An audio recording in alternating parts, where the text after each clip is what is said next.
Hey there, I'm Anthony from Break the Twitch. And I'm Sophia from Gen Y Planning. Today we're going to be talking about smart and simple financial planning tips. Break the Twitch.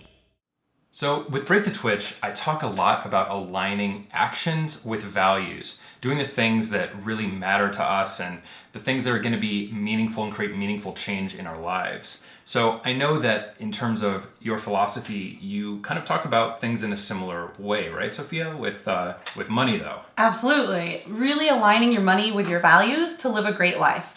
So the first thing we want you to do is sign up for your 401k and make sure that you're getting your full company match. So many times people sign up for their 401k but haven't figured out how their company match works, so that you might be missing out on free money. And we don't have a lot of chances in life for free money, so take advantage of it when you can. So this is probably going to work best for people with full-time jobs that have that 401k. And it does seem like, especially if an employer, I understand, has 100% match up to a certain point, it's like you're doubling your money, right? Yeah, you're doubling your money before that money's even been invested. So it's one of the best investments you can actually make is getting that full company match. Okay, when it comes to budgeting, what is your recommendation for really how to simplify just the month-to-month budgeting process, even just kind of tracking your spending money? You know, I think the thing that really works well for me and for my clients is looking at budgeting from a macro level instead of a micro level. Reverse budgeting, I like to call it. Reverse budgeting, okay. Yeah, so save what you want to save first. You know, if you're really trying to build that emergency savings, like get that money direct deposited right to your savings account, and that if you don't see it, you don't spend it, right? And then out of sight, out of mind. Exactly. I love it, yeah. And then also, you know, we talked about getting those retirement contributions set up, right? So that's automatic. We're already doing that. If you're paying anything extra on your debts, just making that part of your budget and then living off of everything else. And I think that one of the problems with budgeting and one of the reasons why people hate it is because we're always budgeting backwards, right? So we're looking in the past and we're beating ourselves up over things that we spent money on, right? Like, oh, I shouldn't have bought those concert tickets. Oh, I shouldn't have done that. And instead of budgeting forward and saying, hey, I know my fixed monthly costs this month. I know I'm saving this amount for the future. So going forward, I know I have, $1,500 to spend on everything else this month. And I just need to focus on that number. And as long as I don't go over that, we're good. Good to go. Yeah. A big part of the last 2 years for Amy and I has been working to make it so that we have an easier hurdle to hit every month when it comes to money. What are some ways that people should potentially be thinking about their monthly expenses and just those kinds of things? I think it starts with knowing where your money is going every month. And that's a huge thing. A lot of people know that a lot of money is coming in or going out, or more is going out than coming in. And it starts with living below your means. And the way you figure that out is, what are your monthly expenses? Tracking your spending, figuring out where your money is going. And I think it's really important to know, what are your monthly recurring costs? And are there any of those that you can cut or reduce? Because that's a great way to already take that money that you were spending and redirect that to other financial priorities, such as paying down debt, building up savings, increasing your retirement plan contributions, because you're already used to paying those expenses every month. They've already been part of your monthly spending, whether you've realized it or not. Right. And so if you can, reduce your cell phone costs, if you can cut the gym membership for the summer while you're working out outside, if you can, really take a look at those monthly bills that are recurring costs and redirect that money towards other financial priorities, that's a great way to start being more aware of your spending and really know that you're doing your part to live below your means.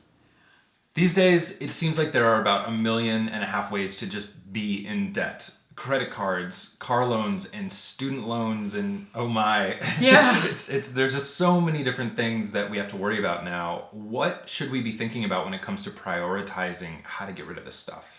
So the first place to start is make a list of your debts. Know what the balance is, know what the interest rates are on each of your debts, and know what the minimum monthly payment is.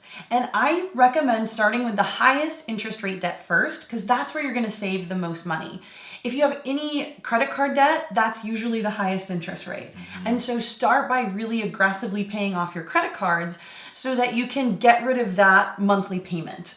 Once you do that, take a look at your car loan and see what's the interest rate on your car loan. Maybe you could reduce the interest rate by refinancing it through a credit union, for example, which oftentimes has better interest rates than you would find at a big bank or sometimes even the dealership. And then I know a lot of you might have student loans that you're struggling to pay or that you are really wanting to aggressively pay off. The interesting thing about student loans is they often have a variety of interest rates. You might have some really low interest rate student loans at 3% and others at 6.8%. Make sure you pay the minimums on your lower interest rate student loans while you aggressively pay off the one at 6.8%, for example.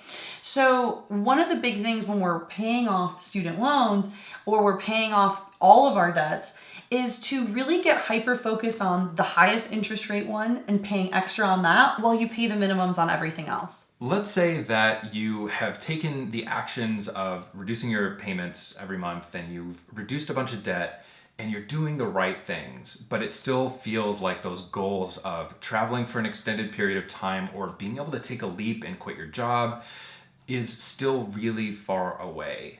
What can you do to create some opportunities to get there faster? I'm glad you brought this up because it's something that comes up a lot where people said, okay, I was able to reduce my expenses by $500 a month. And that's great, but they really want to save, $25,000 to take a trip around the world. And they still feel like, oh, it's going to be years before I can do that. One of the things I recommend is figuring out ways to earn more money. There are only so many things we can reduce in our monthly budget, but you might have a lot of ideas of ways that you could earn $500 more a month, $1,000 more a month, $2,000 more a month that could really turbocharge your financial goals. So start thinking about things like, can you pick up overtime? Can you use your bonuses or extra income like a tax return more strategically to pay off your debt or to build up savings faster?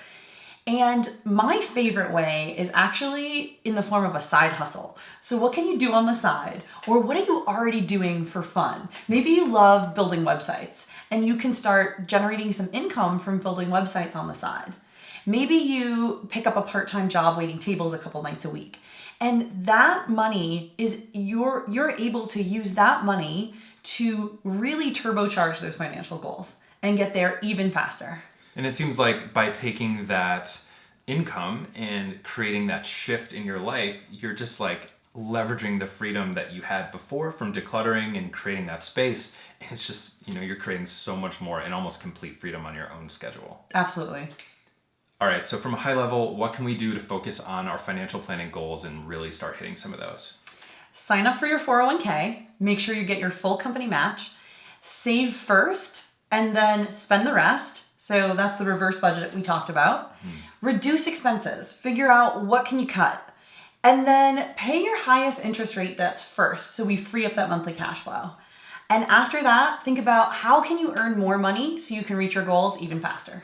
Awesome. So if people want to find out more, Sophia, where can they find you online? Check out my website, genyplanning.com. I also love Twitter. My Twitter handle is @Sophia Bera. And I'm coming out with a new course on smart and easy retirement planning for millennials. So if you're interested in that, check out my website, sign up for my newsletter, that's free. And thanks so much for having me today. Absolutely. So all of those links will be in the description of this video. So again, thank you for coming on, and I really appreciate your time and attention as always, and we'll see you in the next one.